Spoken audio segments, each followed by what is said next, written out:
Hola, ¿qué tal? Mi nombre es Luis Suárez. Bien, y en este video vamos a tratar sobre la capa de red que corresponde al capítulo número 6, en el cual hablaremos sobre los protocolos de la capa de red.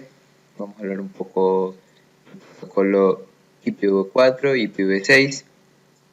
Trataremos también sobre el enrutamiento. Más adelante un poco sobre los routers de Cisco, las características. Y por último vamos a hacer una configuración de una pequeña configuración de un router Cisco.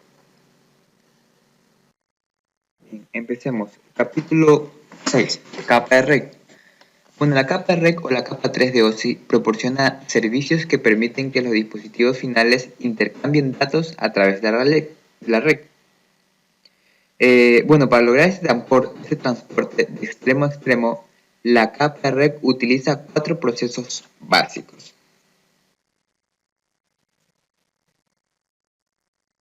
Utiliza el direccionamiento, la encapsulación, el enrutamiento y la desencapsulación. ¿Ok? Hablemos un poco del direccionamiento. Direccionamiento de dispositivos finales. De la misma manera en que un teléfono tiene un número telefónico único, los dispositivos finales deben configurarse con una dirección IP única para su identificación en la red. Un dispositivo final con una dirección IP configurada se denomina host. ¿Okay? La encapsulación. Bueno, esto consiste que la capa de red recibe una unidad de datos del protocolo de la capa de transporte. Es un proceso denominado encapsulación. La capa de red agrega la información del encabezado IP, como la dirección IP de los hosts de origen y de destino. Una vez que se agrega la información al encabezado de la PDU, esto se denomina paquete. ¿Okay? El enrutamiento. La capa de red proporciona servicios para dirigir los paquetes a un host de destino en otra red. Para que el paquete se transfiera a otras redes, lo debe procesar un router. La función del router es seleccionar las rutas para los paquetes y dirigirlos hacia el host de destino en un proceso conocido como enrutamiento. Un paquete puede cruzar muchos dispositivos intermediarios antes de llegar al host de destino. Cada ruta que toma el paquete para llegar al host de destino se denomina salto. ¿Okay? La desencapsulación. Cuando un paquete llega a la capa de red del host de destino, el host revisa el encabezado IP del paquete. Si la dirección IP de destino en el encabezado coincide con su propia dirección IP, se elimina el encabezado del paquete. Este proceso de eliminación de encabezados de las capas inferiores se conoce como desencapsulación. Una vez que la capa de red desencapsula el paquete, la PDU de la capa 4 que se obtiene como resultado se transfiere al servicio correspondiente en la capa de transporte. Protocolos de la capa de red. Bueno, existen varios protocolos de la capa de red. Sin embargo, solo los dos que se incluyen a continuación se implementan con frecuencia. Como podemos ver aquí, existen otros protocolos como el intercambio Nobel de paquetes Internet World, IPX, el Apple TAP y el servicio de red sin conexión CLNS de NET. Como podemos ver en esta imagen, como referencia tenemos el modelo OSI, las 7 capas. Entonces nosotros vamos a estar hablando un poco sobre la capa 3, que se denomina la capa de red, en los cuales trabajan el protocolo IPv4 y el protocolo IPv6. Ok, las características de IP. El protocolo IP es el servicio de capa de red implementado por la suite de protocolos TCP/IP. Existen tres categorías principales, que son sin conexión, máximo esfuerzo, independiente de los medios. Ok, la sin conexión. No se establece ninguna conexión con el destino antes de enviar los paquetes de datos. El máximo esfuerzo. La entrega de paquetes no está garantizada. Independiente de los medios, la operación es independiente del medio que transporta los datos. Esto quiere decir que No importa si es por cable de cobre, si es mediante wifi o por fibra óptica, igual funciona de la misma manera. Okay. IP, como podemos ver aquí en esta imagen, la capa de red, para que se forme un paquete se necesita un encabezado IP y un segmento. El segmento viene de la capa de transporte, al cual se le une con la encabezado IP y se forma un paquete. Y hablemos un poco de la IP sin conexión. Okay. La función de la capa de red es transportar paquetes, ¿sí o no?, entre los hosts, colocando la menor carga posible en la capa de red. La capa de red no se ocupa ni está al tanto del tipo de comunicación contenida dentro de un paquete. IP es un protocolo sin conexión, lo que significa que no se crea ninguna conexión dedicada de extremo a extremo antes de enviar los datos.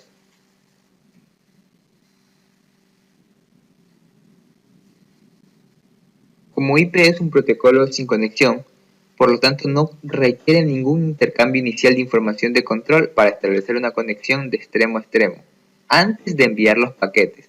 Además, tampoco requiere campos adicionales en el encabezado de línea de datos del protocolo para mantener una conexión establecida. Como podemos ver en esta imagen, tenemos una carta, la cual va al buzón de correo. El buzón de correo lo tiene el auto, luego el auto lleva la carta hacia la casa. Entonces, ¿qué podemos sacar como conclusión? Que el emisor no sabe si el receptor está presente, si la carta llegó, si el receptor puede leer la carta, y el receptor no sabe cuándo llegará tampoco. ¿Okay? De la misma manera funciona el protocolo IP. El máximo esfuerzo. ¿Qué pasa en el máximo esfuerzo? El protocolo IP se describe como un protocolo no confiable o de máximo esfuerzo de entrega. Esto no significa que IP a veces funcione bien. Esto no significa que IP a veces funcione bien y a veces funcione mal, ni que sea un protocolo de comunicación de datos deficientes no confiable. Significa simplemente que IP no tiene la capacidad de administrar paquetes no entregados o dañados ni de recuperar datos de estos.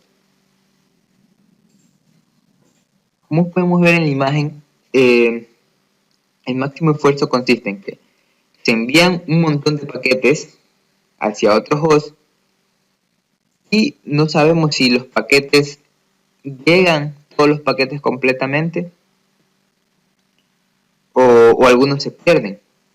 Entonces, esto quiere decir que el protocolo IP no tiene esa capacidad para hacer esa administración de paquetes. ¿Okay? Independiente de los medios.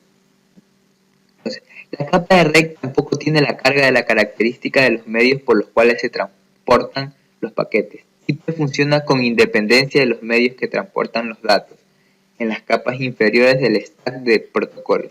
Como se muestra en la figura, cualquier paquete IP individual puede ser comunicado eléctricamente por cable, como señales ópticas por fibra, o sin cables como señales de radio.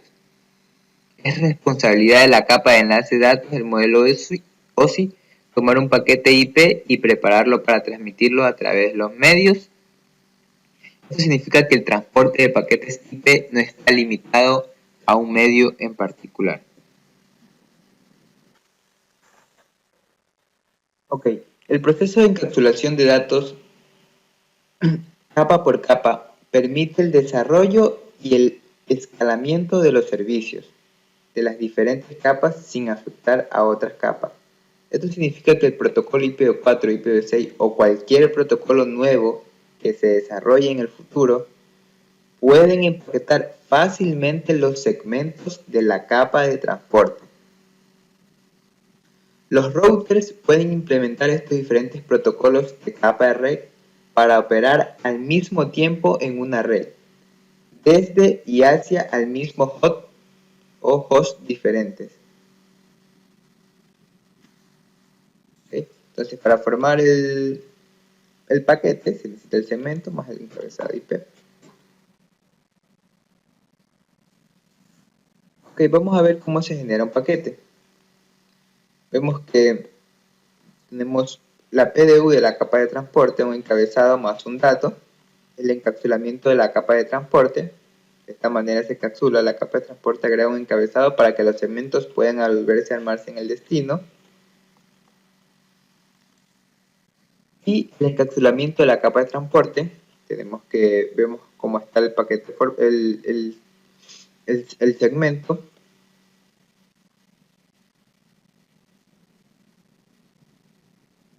Y vemos acá cómo se encapsula los datos en la capa de array para formar un paquete.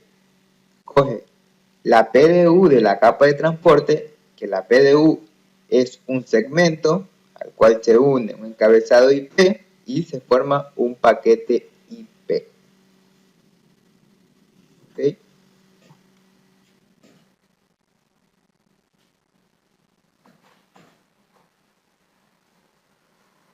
Encabezado de paquetes IPv4. Los paquetes IPv4 tienen dos partes, el encabezado IP y contenido. El encabezado IP, ¿qué es lo que hace? Que identifica las características del paquete. El contenido contiene la información del segmento de capa de red de capa 4 y los datos propiamente dichos. Bueno, como podemos ver, los encabezados IPv4 constan de campos que contienen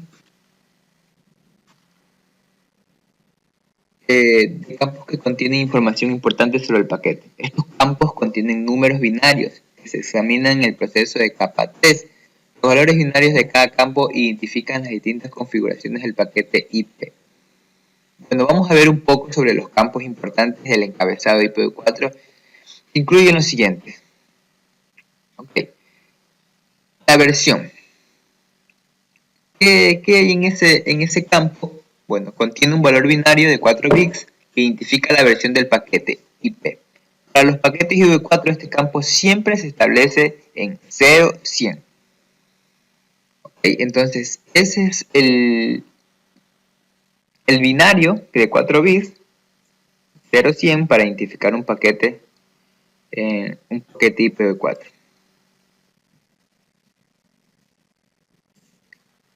Servicios diferenciados, anteriormente denominado tipo de servicios. Se trata de un campo de 8 bits que se utiliza para determinar la prioridad de cada paquete. Los primeros 6 bits identifican el valor del punto de código de servicios diferenciados, utilizado por un mecanismo de calidad de servicio. Los últimos 2 bits identifican el valor de notificación explícita de congestión, que se puede utilizar para evitar que los paquetes se descarten durante momentos de congestión de la red. Ok, entonces como podemos ver tenemos 6 para identificar el valor del punto de código de servicios diferenciados y 2 para el valor de la notificación explícita de congestión. Tenemos también el tiempo de vida. Bueno, existe otro campo que este campo contiene un valor binario de 8 bits que se utiliza para limitar la vida útil de un paquete. Se especifica en segundos, pero comúnmente se denomina conteo de saltos. Cabe recalcar también que el emisor del paquete establece el valor inicial del tiempo de vida, el que disminuye un punto por cada salto. Es decir, cada vez que el paquete es procesado por un router, si el campo TTL disminuye a 0, el router descarta el paquete y envía un mensaje del protocolo de mensajes de control de Internet ICMP de tiempo superado a la dirección IP de origen. El comando traceRouter utiliza este campo para identificar los routers utilizados entre el origen y el destino. Otro campo es el protocolo. Bueno, este es un valor binario de 8 bits. Indica el tipo de contenido de datos que transporta el paquete, lo que permite que la capa de red pase los datos al protocolo de capa superior correspondiente. Los valores comunes incluyen ICMP, TCP, UDP, que son algunos de los protocolos. ¿Ok? Y tenemos dos más que serían la dirección IP de origen. Ya saben, contiene un valor binario de 32 bits que se representa la dirección IP de origen del paquete, y lo mismo pasa con la de destino. Valor binario 32 bits que representa la dirección IP de destino del paquete. Bueno, como podemos ver en esta imagen, están los diferentes campos que hemos hablado ahorita. Hemos hablado de la versión, de los servicios diferenciados, tiempo de vida, el protocolo, dirección IP de origen y dirección IP de destino. Bueno, estos son uno de los campos más importantes. Bueno, un resumen de los campos del encabezado. Entonces, encabezados del IPv4, la versión. Entonces, como ya sabemos, para IPv4 siempre es establecido en 0.100. Esa es la manera de identificar un valor binario. Servicios diferenciados identifica la prioridad de cada paquete. Y el tiempo de vida comúnmente se conoce como conteo de saltos. Protocolo identifica el protocolo de capas superiores que se utilizará a continuación. Dirección IP de origen. Sabemos 32 bits que identifica la dirección IP de host emisor. Y la de destino. ¿Okay? También tenemos los tres campos más. Es la longitud del encabezado de internet,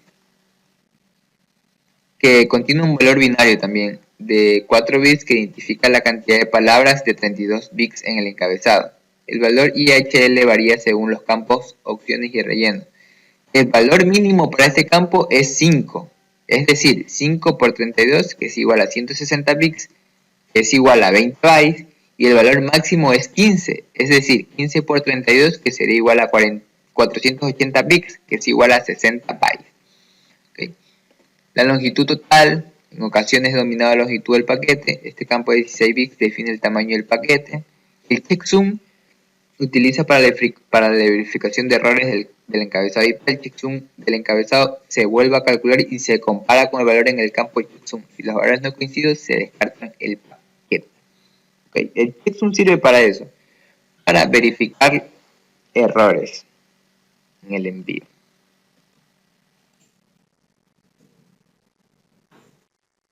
¿Okay? Bueno, el IP tiene algunas limitaciones. Específicamente tiene 3 problemas.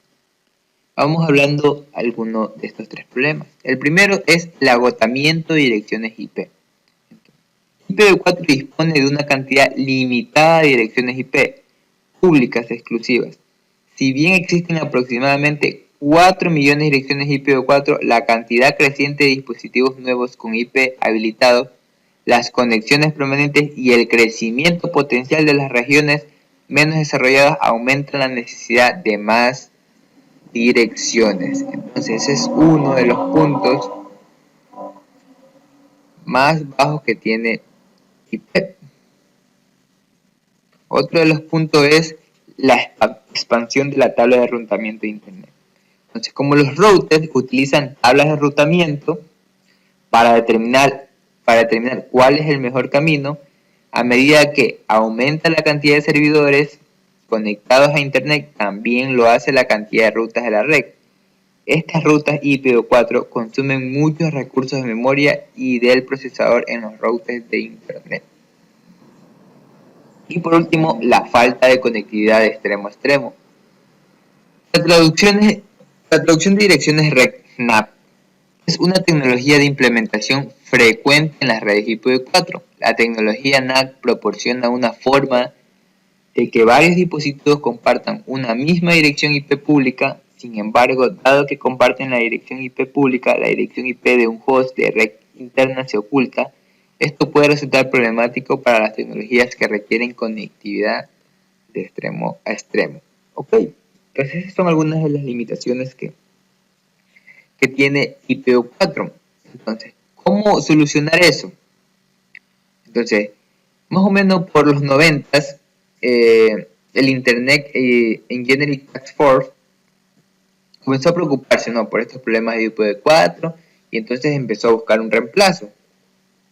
Entonces, buscando por esto se comenzó a desarrollar otro protocolo que se llama el protocolo de Internet versión 6.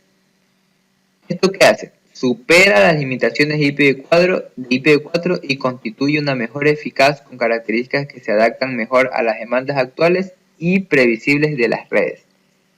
¿Ok? Entonces, para reemplazar IPv4, entonces se creó el IPv6. Vamos entonces, ¿qué mejoras tiene IPv6? ¿En qué es mejor que IPv4? ¿Ok?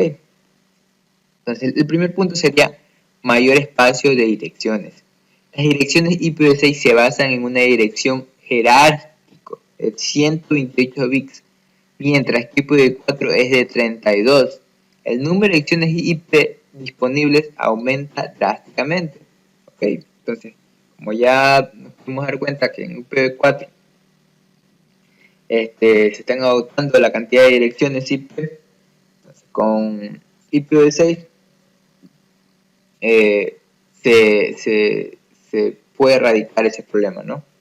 Tiene más cantidad de almacenamiento de direcciones IP.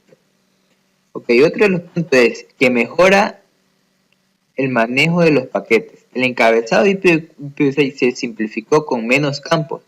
Esto mejora el manejo de paquetes por parte de los routers intermediarios y también proporciona compatibilidad para las extensiones y opciones para aumentar la escalabilidad y la duración. Otro de los puntos es la eliminación de la necesidad de NAP, como hablamos anteriormente. Con tal cantidad de direcciones IPv6 públicas, no se necesita traducciones de REC-NAP. Los sitios de los clientes, ya sean las empresas más grandes o unidades domésticas, pueden obtener una dirección de red IPv6 pública. Esto evita algunos de los problemas de aplicaciones de vía NAT. Afectan a las aplicaciones que requieren conectividad de extremo a extremo, ¿verdad? Y por otro punto muy importante, que es la seguridad integrada, ¿ok? Entonces, admite capacidades de autenticación y privacidad de forma nativa. Con IPv4 se debían implementar características adicionales para este fin. Ya con IPv6, no.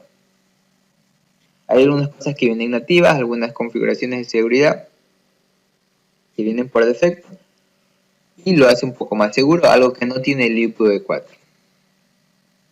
Como podemos ver en esta tabla, la cantidad de direcciones de IPv4, que son 4.000 millones de direcciones en IPv6. IPv4 digo, y mientras que en IPv6 tenemos 340 septillones de direcciones IPv6. Tenemos una gran cantidad de direcciones IPv6. Ok. Por otro lado podemos ver una comparativa de los campos del paquete. Como hablamos antes, dijimos que IPv6 tiene menos cantidad de espacios de paquetes y IPv4 tiene un poco más. Veamos aquí, tiene la versión, clase de tráfico, contemos los campos, ¿no? Tiene 1, 2, 3, 4, 5, 6, 7, 8. ¿Okay? Mientras que en IPv4 tenemos 1, 2, 3, 4, 5, 6, 7, 8, 9, 10, 11, 12, 13, 14. Entonces, 8, 14, vemos cómo es la diferencia que existe entre los dos, entre el encabezado de IPv4 y el encabezado de IPv6.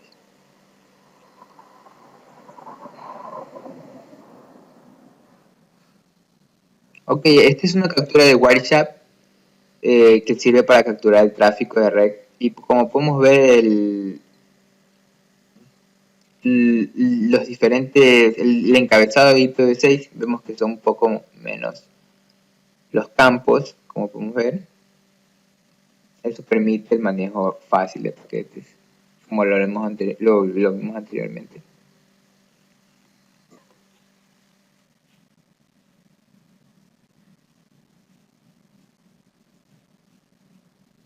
Decisión de reenvío de host. Bueno, otra función de la capa REC es dirigir los paquetes entre los hosts. Eso quiere decir que un host puede enviar un paquete.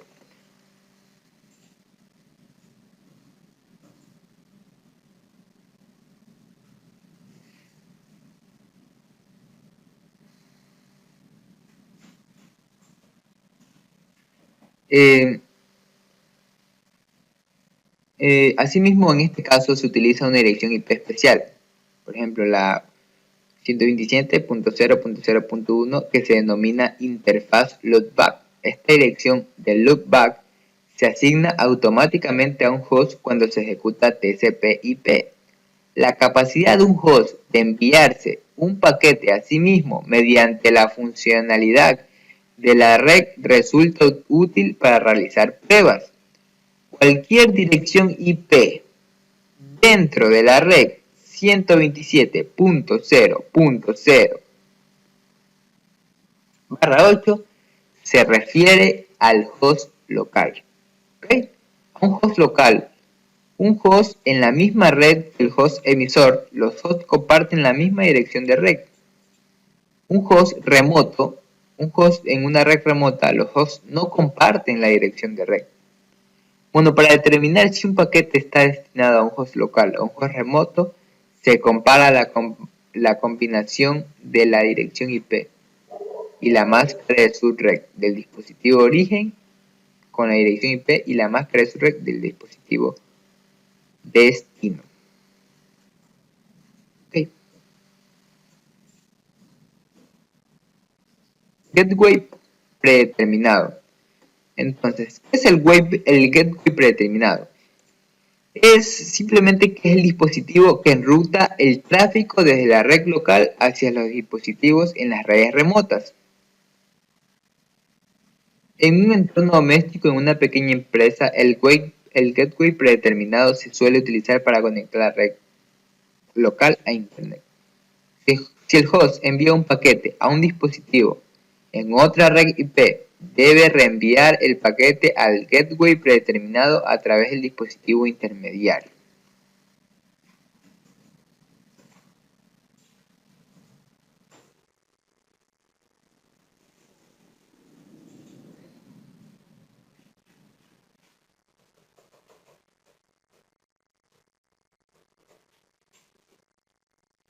Entonces, ¿cómo decide un host si debe o no debe reenviar paquetes al gateway predeterminado?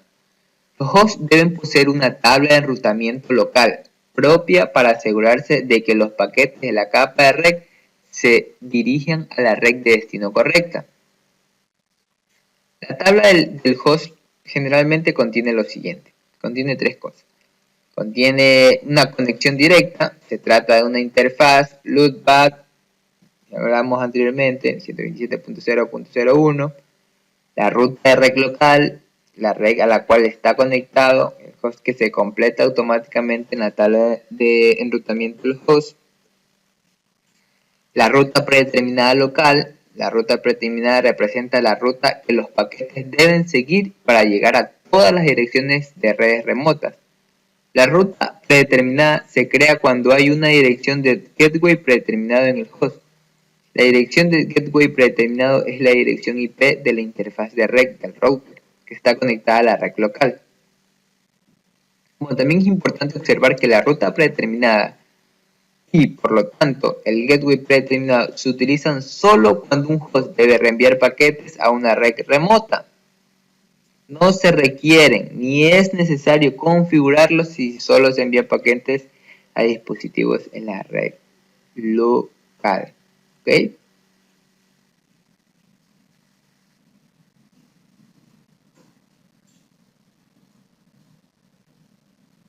Como podemos ver aquí, tenemos un router 1 aquí. La dirección IP de la interfaz del R1 es la dirección del web predeterminado para la PC1 y la PC2. Entonces tenemos la 192.168.10.1, que es la dirección del router, que es a base del gateway para la PC1 y para la PC2. ¿Ok?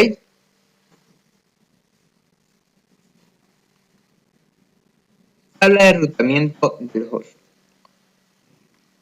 Si nosotros abrimos una consola, ¿no? El CMD, y escribimos este comando nextTag con el parámetro R, bueno, lo que nos vamos a encontrar es con una tabla de enrutamiento. Entonces,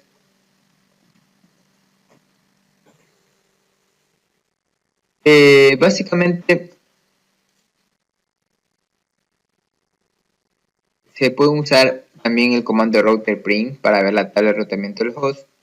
Bueno, los dos comandos provocan el mismo resultado. Al principio los resultados pueden parecer abrumadores, pero bastante fáciles de entender. Entonces, al introducir el comando lo que va a pasar es que se van a abrir tres secciones relacionadas con las conexiones REC TCP/IP. Se va a abrir la lista de interfaces, si lo tengo por aquí, se va a abrir la lista de interfaces, se va a abrir la tabla de rutas IPv4 y la tabla de rutas IPv6. Entonces, en la lista de interfaces lo que pasa es que enumera las direcciones de control de acceso al medio, MAC, y el número de interfaz asignado de cada interfaz con capacidad de REC en el host, incluidos los adaptadores Ethernet, Wi-Fi, Bluetooth, etc. Tablas de ruta IPv4. Enumera todas las rutas IPv4 conocidas, incluidas las conexiones directas, las rutas de REC locales y las rutas predeterminadas locales. Y por último tenemos la tabla de ruta IPv6. Bueno, podemos verlo aquí. Voy a abrir una consola. Okay. Y introducimos el comando routed.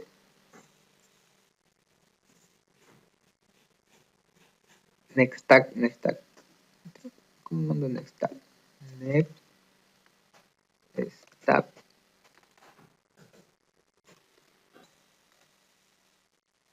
Vamos rápido. Y vamos a ver aquí las tres secciones, la lista de interfaces, la tabla de enrutamiento IPv4 y la tabla de enrutamiento IPv6. Entonces, como les decía, es que la IPv6 enumera todas las rutas IPv6 conocidas, incluidas las conexiones directas, las rutas de redes locales y las rutas predeterminadas. Bueno, una cosa que hay que tener en cuenta es que los resultados del comando varían según cómo esté configurado el host y los tipos de interfaz que tenga. ¿Okay? Entonces, vamos a ver los resultados en la tabla de rutas IPv4. Cliquemos aquí. Tabla de dirección IPv4 tiene 1, 2, 3, 4 y 5. Existen 5 columnas: destino de REC, máscara de REC, puerta de enlace, interfaz y métrica. Vamos a hablar del destino de REC. Bueno, lo que pasa es que en esta columna enumera las redes que pueden alcanzar. ¿Ok? La máscara de REC incluye una máscara de subrec que le indica al host cómo determinar las porciones de REC y el host de la dirección IP. Puerta de acceso. Indica la dirección que utiliza la PC local para llegar a un destino en una REC remota. Si un destino es directamente accesible, se muestra como enlace. En esta columna, vínculo. Interfaz indica la dirección de la interfaz física que se utiliza para enviar el paquete, el gateway que se emplea para llegar al destino de REC. Y por último tenemos la métrica que indica el costo de cada ruta y utiliza para determinar la mejor ruta a un destino. ¿Ok? Tenemos.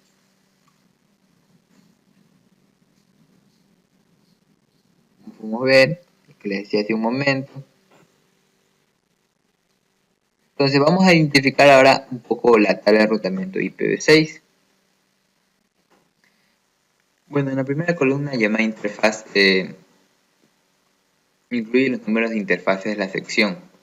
Lista interfaces del comando nextag-r. Los números de la interfaz corresponden a las interfaces con capacidad de REC en el host, incluidos los adaptadores Ethernet, Wi-Fi, Bluetooth. Bueno, la métrica indica el costo de cada ruta en un destino. El destino de REC enumera las redes que se pueden alcanzar. Y el puerto de acceso indica la dirección que se utiliza el host local para reenviar paquetes a un destino de REC remoto. En enlace indica que el host actualmente está conectado. ¿Ok? Hablemos un poco sobre la decisión de reenvío de paquetes del router. Vemos en esta imagen. ¿Cómo podemos saber que en este router R1 están conectadas directa o remotamente? Entonces, directamente está conectada tres redes, que sería la 192.168, la 10.0 barra 24 y la .11, y además tenemos la 209.165.204. Esto quiere decir que estas tres redes están conectadas directamente, y tenemos por este otro lado estas dos redes que están remotamente.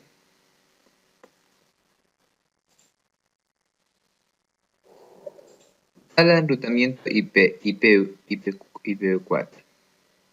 Entonces, si nos vamos al router y ejecutamos el comando show IP router, podremos ver de qué manera están conectadas, si están conectadas directamente o remotamente. Como podemos ver aquí, voy a hacer un zoom, vemos en la primera mente que nos dice que están conectadas directamente, la interfaz Gigabit Ethernet 00, como podemos ver. Luego está conectada también la 01 y por último la serial, que están conectadas las tres directamente al router. Entradas de la tabla de enrutamiento correctamente. Ok. Como podemos ver acá, vimos en antes que nos aparece esta pequeña tablita, donde nos decía si era directamente. Entonces, básicamente están divididas en tres partes. A, B, C. Ok. Donde A tenemos dos letras. La C, ¿qué significa la C? Que identifica una red conectada directamente. Las redes conectadas directamente se crean de forma automática cuando se configura una interfaz con una dirección IP y se activa. Y la L identifica que la ruta es link local. Las redes link local se crean de forma automática cuando se configura una interfaz con una dirección IP activa. Por otro lado tenemos el apartado B, donde nos indica que identifica la red de destino y cómo está conectada. Okay, dice la IP de destino es esta. Tenemos acá la 10.0 y acá tenemos la 11.0, que están conectadas directamente. ¿Por qué interfaz?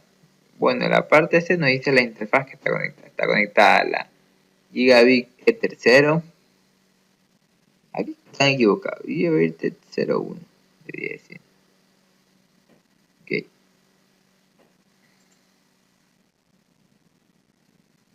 Entradas de la tabla de enrutamiento remota.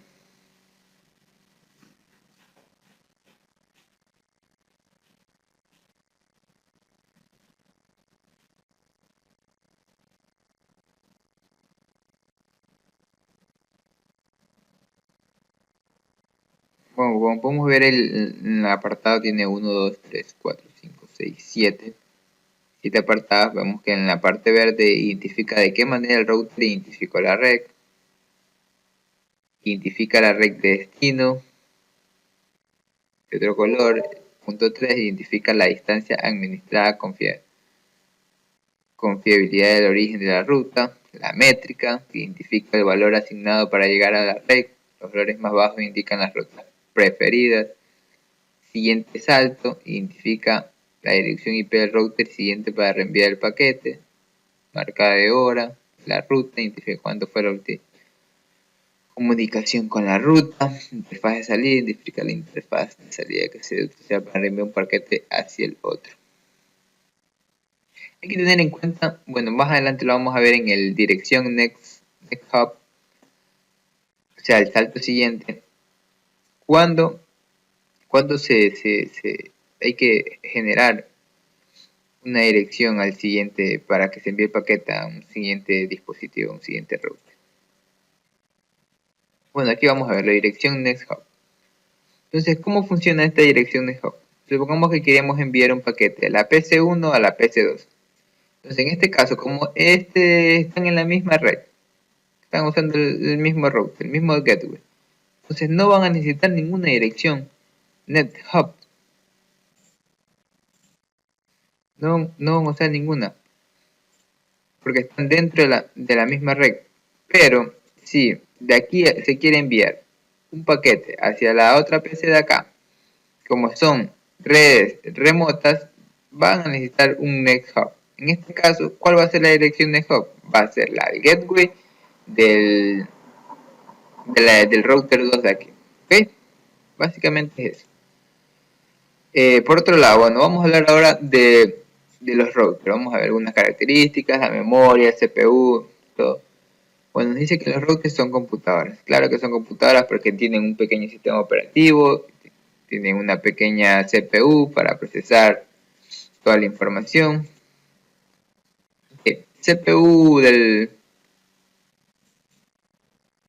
CPU y OS, que significa sistema operativo del router,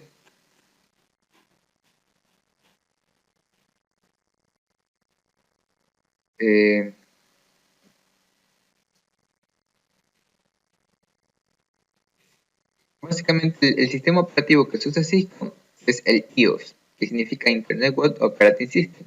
Entonces, el software de sistema usado para la mayoría de los dispositivos chicos, independientemente del tamaño y el tipo de dispositivo.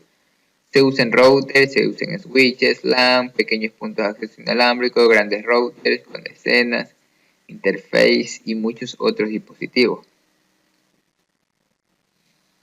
El componente usado en la instalación del CPU es de un router Cisco 1941 con disipador térmico acoplado. Okay. La memoria del router.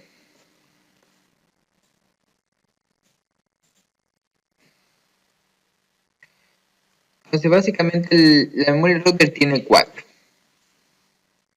tipos de memoria. Tiene la RAM, tiene la ROM, tiene la NVRAM y tiene la flash. Entonces, en esta tabla está dividida cada una de las para que se use. Por ejemplo, la RAM es volátil. ¿Qué nos quiere decir que es volátil? Que al momento de apagar el dispositivo se va a borrar todo lo que existe ahí. Ok, ¿qué almacena ahí?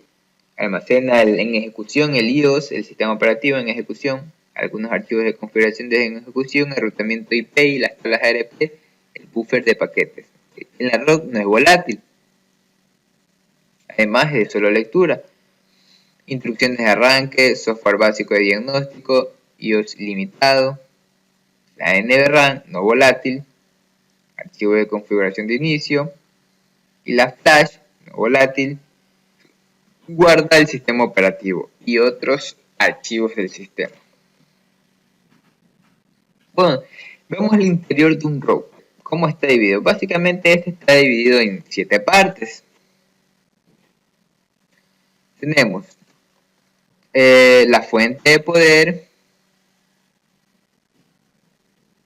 Tenemos la fuente de poder. Bueno, la shell for width. Tenemos el fan, que es el ventilador. Tenemos la S de RAM. Tenemos la N de RAM en la parte 5. Tenemos la CPU, cual procesa. Y la parte 7, que es el módulo de integración. ¿Okay?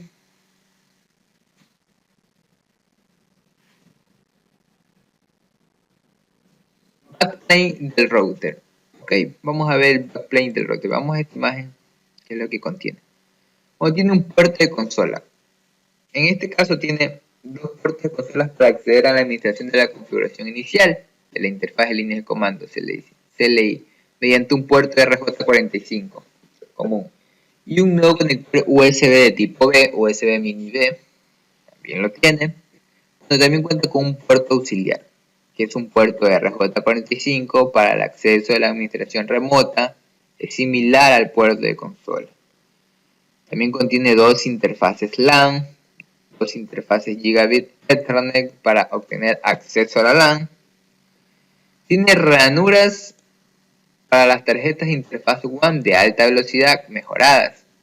Dos ranuras proporcionan modularidad y flexibilidad al permitir que el router admita distintos tipos de módulos de interfaz, incluido serial, línea de suscriptor digital, puerto de switch y tecnología inalámbrica.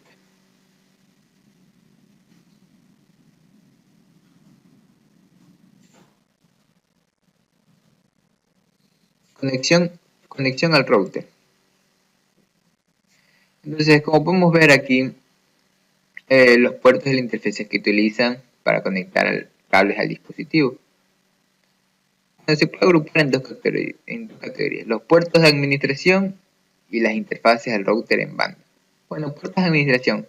Esos son los puertos de consola y los puertos auxiliares utilizados para configurar y administrar el router, así como para resolver problemas del dispositivo. A diferencia de las interfaces LAN y WAN, los puertos de administración no se utilizan para el reenvío de paquetes. Interfaces al router en banda. Estas son las interfaces LAN y WAN configuradas con direccionamiento IP para transportar el tráfico de los usuarios. Las interfaces Ethernet son las conexiones LAN más frecuentes, mientras que las conexiones WAN comunes. Interfaces seriales DSL.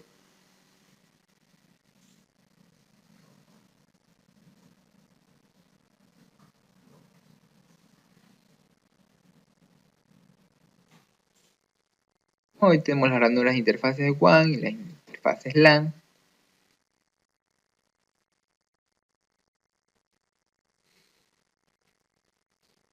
Bueno, existen varias maneras de acceder de manera remota en torno de Cisco. Bueno, puede ser por consola, utiliza conexiones seriales de baja velocidad o USB para proporcionar acceso de administración fuera de banda con conexión directa a un dispositivo Cisco. Entonces, si queremos conectar directamente con un cable, lo conectamos y listo. Otra forma de acceder es por Telnet o SSH, dos métodos para acceder de forma remota a una sesión SLI, interfaz de línea de comando a través de una interfaz de red activa. Tenemos otro lado, un puerto auxiliar, que se utiliza para la administración remota del router mediante la línea telefónica dial-up y un modem. Y por último tenemos Cisco IOS, que sería el sistema operativo. Entonces, los detalles del sistema operativo iOS varían de acuerdo con los diferentes dispositivos de Internet Working, según el propósito y el conjunto de características del dispositivo. No obstante, Cisco IOS para routers proporciona lo siguiente. Proporciona un direccionamiento, proporciona interfaces, enrutamiento, seguridad, calidad de servicio y administración de recursos. Eso es lo que ofrece Cisco IO. Entonces, si nos vamos a un router de Cisco y ejecutamos el comando show version, podemos ver la versión del sistema operativo que se está ejecutando, el tiempo de ejecución, podemos ver la memoria y todo tipo de esta información que hemos venido hablando acerca de Cisco. Bueno, y por último, vamos a hacer una pequeña demo. Una pequeña demo de cómo configurar un router Cisco. Okay. Entonces, para la siguiente demo vamos a usar el simulador Cisco Packet Tracer para simular una pequeña red. Ok, vamos a empezar. Entonces, para esto vamos a usar un router. Vamos a usar un par de switches. Uno por aquí y otro por acá. Además vamos a usar dos PC. Uno por aquí y otro por acá. Ok. Para configurar también vamos a usar aquí un computador solamente para configurar el router. Ok, las conexiones, o sea, el cable, cobre. De aquí voy a conectar el Fast Ethernet 01, aquí el Gigabit 00. Voy a conectar el Gigabit 01 que tengo disponible al de acá, correcto. Entonces voy a conectar este Fast Ethernet 002 al Fast Ethernet de este. Voy a conectar el switch a la otra computadora, correcto. Ahora, para configurar voy a usar el laptop de acá. Voy a hacer una conexión por consola para configurar el router.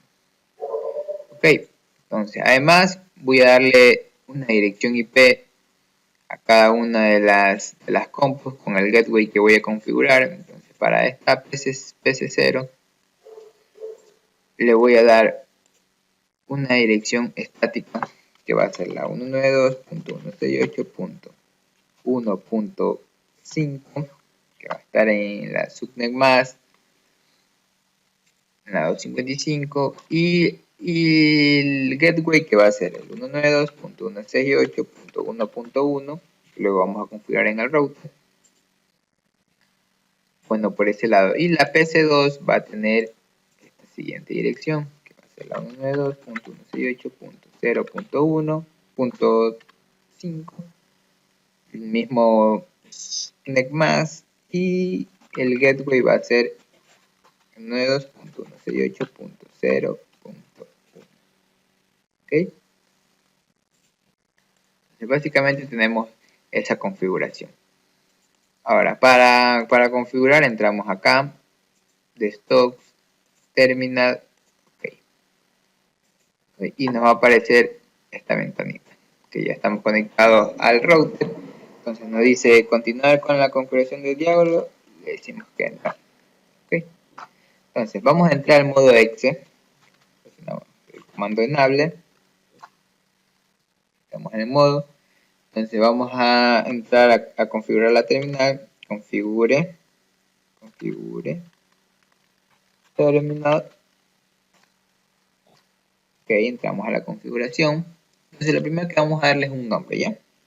Hostname, y le ponemos cualquier nombre, le voy a poner R1, ¿ok? Listo, ya le hemos puesto. Bueno, ahora lo que voy a hacer primeramente es configurar todo lo que tiene que ver con seguridad. Para luego configurar la interfaz. Vamos a configurar todo lo que es seguridad en el router y luego configuramos las interfaces. Entonces, primero, una clave. Enable secret. Le ponemos una clave class. Class le voy a poner la clave. Class, ok.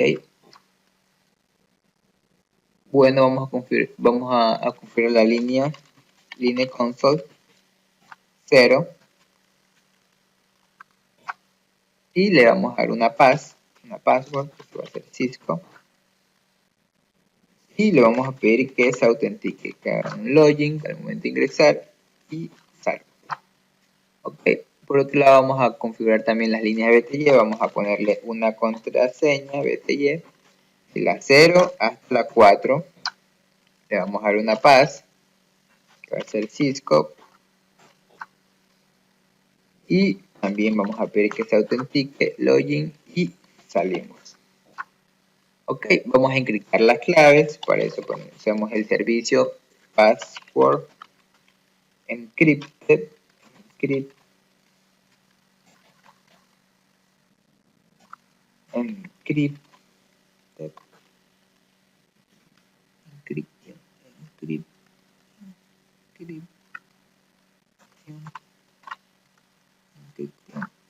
ok, y vamos a ponerle un banner mod. Lo ponemos aquí, acceso no autorizado, un ejemplo nada más. Ok, listo. Luego que ya tengamos eso, salimos y vamos a guardar la configuración con el comando copy running config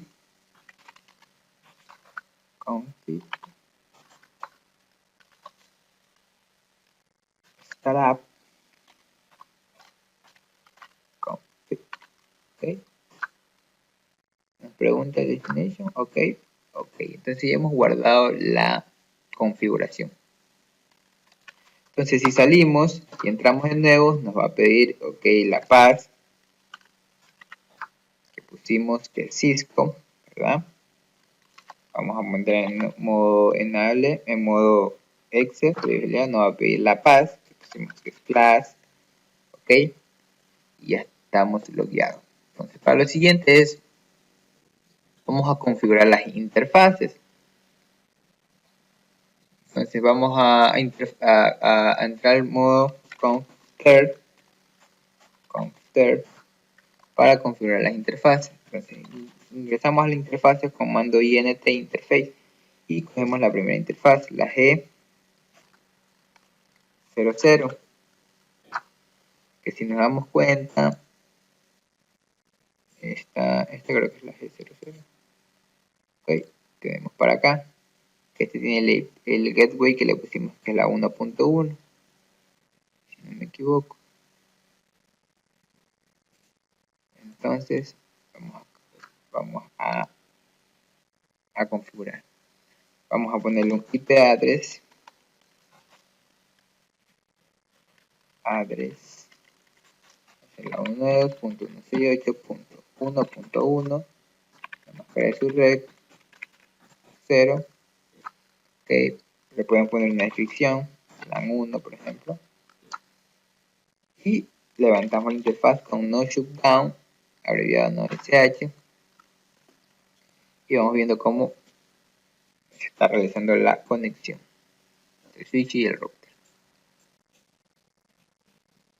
Ok, entonces para configurar la siguiente interfaz,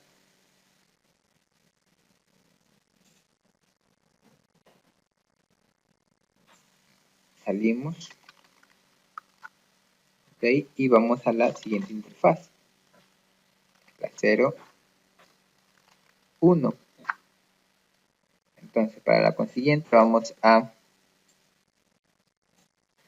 darle la IP address, que es la 192.168.0.1, 255.255.0. Descripción, por ejemplo, LAN 2. Y levantamos la interfaz, no SH. Ok, y salimos. Exit. Hoy vamos a ver que se están conectando los dispositivos. Ok. Luego que nos hayamos conectado los dispositivos, vamos a probar la conectividad, que tenemos la 0.5. Vamos a hacer un ping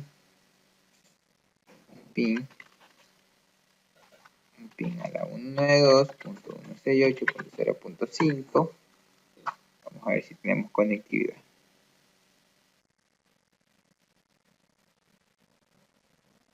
Como podemos ver, hay conexión. Probemos otra vez. Ok, 4 enviados y 4 recibidos. Bueno, y esto ha sido todo en este video. Espero que les haya servido de algo. Muchas gracias. Cuídense.